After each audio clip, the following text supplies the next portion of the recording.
Hello, we are joined here today with Sokeel Park. He is the Director of Research and Strategy at Liberty in North Korea. He is the Country Director here as well. Welcome. Thank you. What was the turning point that made you interested in North Korean human rights? One of the most important things was actually meeting people from North Korea, building a passion for it, and realizing that maybe there is something that I can actually do and contribute to. Was there a specific instance or person that stuck with you since? Joseph Kim, one of the first important relationships that brought me deeper into the issue. Since then, he's spoken on the TED stage, he's written a book, his story has become a lot better known.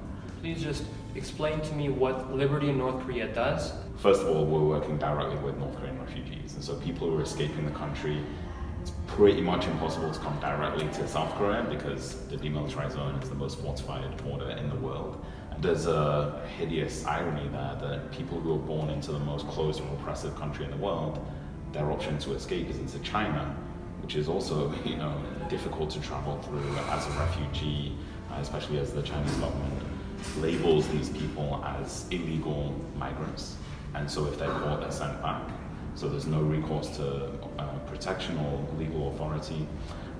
And that also makes people very vulnerable to various forms of exploitation, especially a lot of the young North Korean women who are escaping into China and then may fall prey to sex trafficking or various forms of labor or sexual exploitation. And so we have networks on the ground that are bringing North Korean refugees through.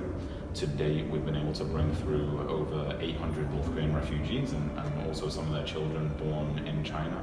We also work with people after they resettle. How about research? Is there a specific area that you're focusing on? American urban youth, Iranian urban youth, British urban youth are going to be at the forefront of social change and cultural change.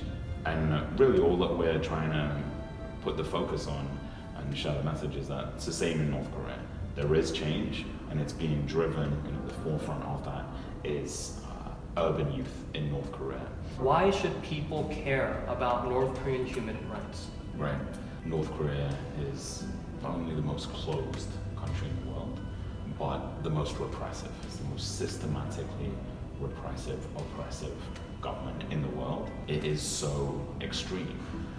North Korean people do not have legally the freedoms that we take for granted. The North Korean government doesn't grant freedom of movement even within North Korea. North Korean people don't have freedom of speech. They can't, voice a different opinion. They can't complain about North Korean government policies. Freedom of association, freedom of information, no access to the internet for ordinary North Koreans. It's basically completely unprecedented in the world. There's not a single North Korean dissident inside the country or opposition movement that we know of. According to a recent study of US citizens who think that North Korea is an enemy has decreased from 41% to 21%. Do you think this is a good signal? Well, I think that's probably a positive signal. Peace and progress is fundamentally better than talking about war and even increasing the chances of some kind of conflict. I think that it's important that we don't just look at North Korea as a security problem, as I think there is a danger of doing that.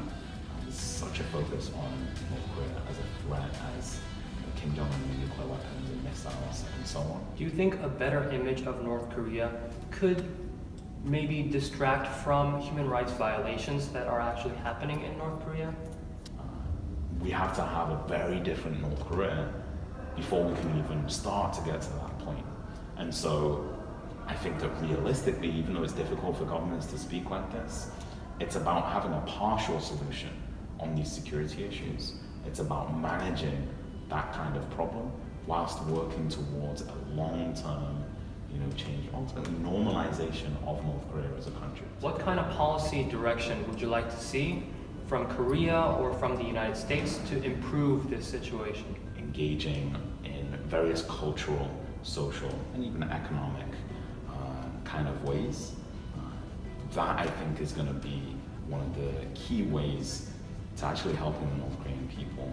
They're inevitably going to see, hear, learn things, gain ideas, but that contradict North Korean ideologies, North Korean government's narratives, and what they try and make their people think through propaganda and so on.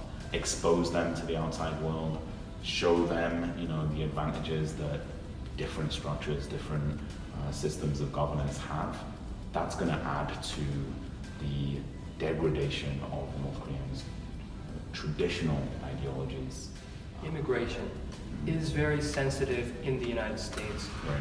Why should people care about North Korean refugees coming into the United States? Shouldn't they be worried? Frankly, in terms of immigration, it's a negligible amount, and so it doesn't really interact with that bigger discussion.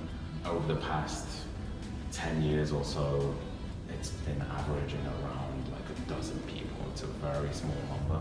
Even the number of North Koreans who were able to come to South Korea isn't that big in the grand scheme of things. Last year, 1,127 people were able to arrive. That's into a country of 50 million people. North Korean refugees have been one of the most important sources of information about what's happening inside North Korea and also how things are changing, what are the levers of change, what are the engines of change inside the North Korea as a country. Not only that, a lot of people are actually staying in contact with their families and sometimes even friends inside North Korea. They're in contact through broker networks, through Chinese mobile phones that are smuggled into the country.